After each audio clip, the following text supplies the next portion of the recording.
Today I'm talking about the American actress Mabel Normand, who died in 1930 at the age of 37. Mabel Normand was an American silent film actress, comedian, screenwriter, director and producer. She died before she was able to make a talkie, which is such a shame. She was born Mabel Ethelred Normand on the 10th of November 1892 in Rhode Island, according to her sister Gladys, to French-Canadian Claudeman George Normand, who was known as Claude. Her mother was Mary Drury, who was known as Minnie. She had Irish heritage. The family moved to New Brighton, Staten Island, a borough of New York City. According to reports, she was the youngest of 12 children, and the family were Catholic. Mabel contracted tuberculosis when she was 10 years old. 3 of her siblings died from the disease, according to her sister. Apparently Mabel was a sickly child because of this and didn't go to school. Her father would take her to the Snug Harbour Sailors' Home as he worked there as the entertainment manager. He put her into little plays and taught her how to play the piano. The doctor said she may improve when she became an adolescent, and her health did improve at this time. She was then sent to a convent school. After convent school, her mother found her a job at a Manhattan department store called Butterworth's. The people at the store recommended her to Charles Dana Gibson, and she became one of his models. They were known as the Gibson Girls. And this is an interesting story. Apparently she swam from Staten Island to New Jersey and back every day. She started her film career as an extra at Biograph Company in Manhattan in 1909 and worked under the direction of D.W. Griffith. She also worked at the Videograph Studios in Brooklyn, where she met the Talmadge sisters. Norma Talmadge became a huge star and married Joseph Schenck, who founded 20th Century Pictures with Darrell F. Zanuck. Constance Talmadge was a big star too.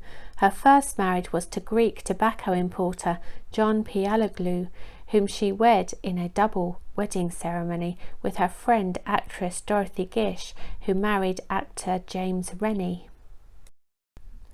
Natalie Talmadge appeared in films, and she was married to comedy star Buster Keaton, with whom she had 2 sons, Joseph and Robert.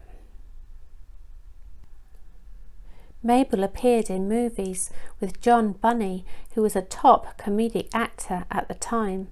She left Videograph and returned to Biograph. She gained attention for her lead role in the 1911 short film Her Awakening, which was directed by D.W. Griffith. She met director Mack Sennett at Biograph. They are thought to have started a romance, and eventually she joined him in California when he founded his own film studios called Keystone Studios in 1912. Mack starred Mabel in his famous comedy series The Keystone Cops, where she was a damsel in distress. They were slapstick comedies, and Mabel would swim across lakes, ride horses and go up in a hot air balloon. Mabel was the first woman to be filmed in an airplane for the Keystone comedy A Dash Through the Clouds in 1912. In the film Barney Oldfield's Race for a Life in 1913, she was tied to a railway track. Lots of these films had Mabel's name in the title, such as Mabel's Lovers, Mabel's Adventures, Mabel's Awful Mistakes, Mabel's Dramatic Career, and Mabel's Stormy Love Affair. She was the first person in films to receive a pie in the face. It was in the movie A Noise from the Deep in 1913. Roscoe Fatty Arbuckle threw the pie, and Mabel's face received it. She appeared in many short films with Roscoe Fatty Arbuckle and Charlie Chaplin. She helped start Charlie's career. He appeared in the film Making a Living for Mack, and Mack didn't like his performance in the movie. It was Mabel who persuaded him to give him another chance. Mabel and Charlie starred in lots of movies together in the lead roles. He first appeared as the tramp in the movie Mabel's Strange Predicament, although because of scheduling it ended up being the second tramp film to be released. Mabel directed the film. Mabel was one of the first female directors. She also co-directed and co-wrote with Charlie. In 1914 she starred in the only feature-length comedy made by the Keystone Film Company, Tilly's Punctured Romance. The other people in the movie were Marie Dressler, Charlie Chaplin and the Keystone Cops. There is a story that Max Sennett and Mabel were going to get married in 1915, but Mabel found him in bed with actress Mae Bush, pictured here. To win Mabel back, he built her own film studio called Mabel Normand Feature Film Company. But then Mabel's sister Gladys said that Mabel told her Mac was homosexual.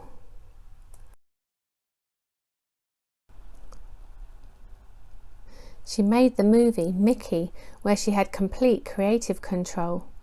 It was filmed in 1916, but there were delays, and during this time Mabel did lots of publicity for the film, so when it was released in 1918, it was a success. She then joined Goldwyn Pictures and was rumoured to have had an affair with Sam Goldwyn. There is a story that Sam wanted to get rid of her because of her drug problem, and Max Sennett wanted her back. She went back to Keystone Studios and made the 1921 movie Molly O. Mabel had developed a drug problem. Her drug of choice was, because this is YouTube, I'm going to say it is the one beginning with C and rhyming with rain. She also liked to drink. She is described as being free-spirited and wild. She allegedly became romantically involved with director William Desmond Taylor, who tried to get her off drugs. He got her into a drug clinic. In the evening of Wednesday the 1st of February 1922, Mabel visited William at his home. He had purchased 2 books for her, so she had called round to collect them. William walked Mabel to her chauffeur-driven car. As it would be quick, he left his front door open. She left at approximately 7:45 p.m. The neighbours noticed that William's lights were on all night. At about 7 a.m. the following day, Henry Peavy, William's African-American valet and cook, arrived to start his duties. He discovered William's body lying face up on the living room floor. William had been shot. Mabel had been the last person to see him, so she was a suspect. She was thought to not be the person who pulled the trigger, but the fact that she was one of the suspects damaged her career. The case is still unsolved.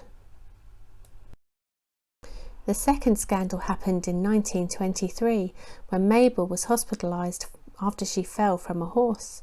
Mrs. Georgia Church named her in divorce proceedings because her husband, Norman Church, had told her that Mabel visited him in his hospital room in her nightgown, had drinks with him and had kissed him.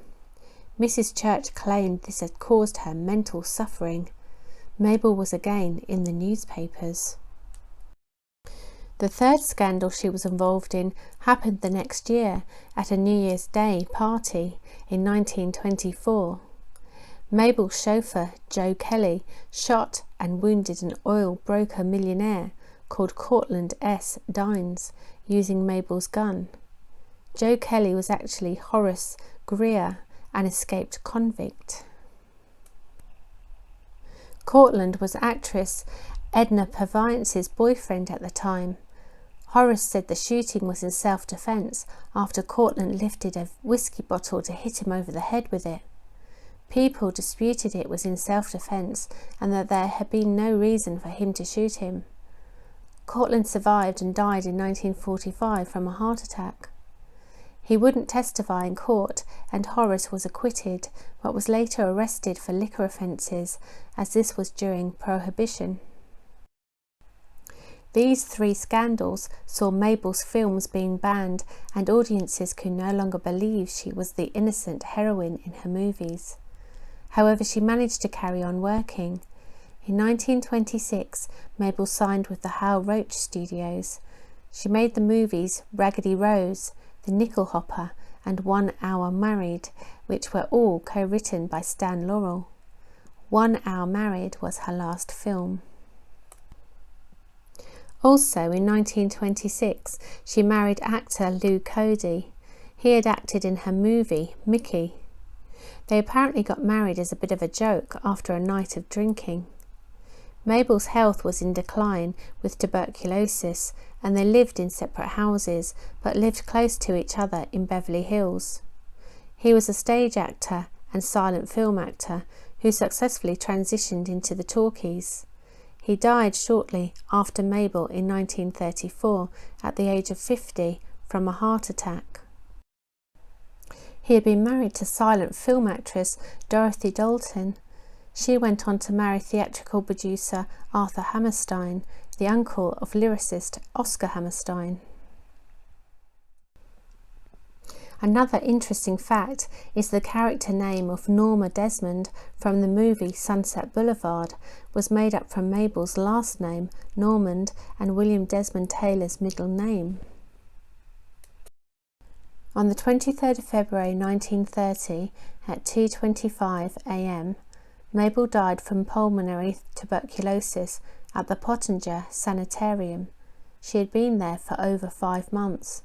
It was at 131 West Palm Avenue in Monrovia, California.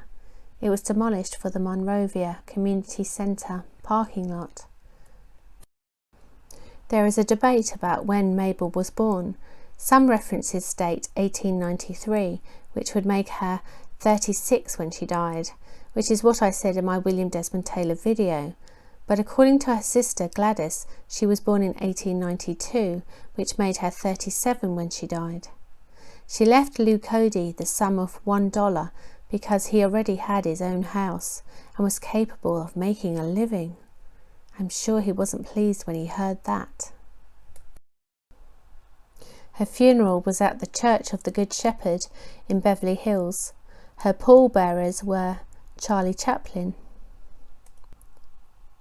Roscoe Fatty Arbuckle, Sam Goldwyn and Max Sennett. A musical was created by Michael Stewart with music and lyrics by Jerry Herman called Mac and Mabel, which is about their relationship. Mabel is buried in the main mausoleum, Block 303, at the Calvary Cemetery, East Los Angeles, California. On her wall crypt, her birth year is 1895, which is wrong. Her mother was interred in the wall crypt above her. Well, that was awful, wasn't it? She was too young to die. If you like this video, please like, share, subscribe, press the notification bell, and I'll see you in the next one. Bye.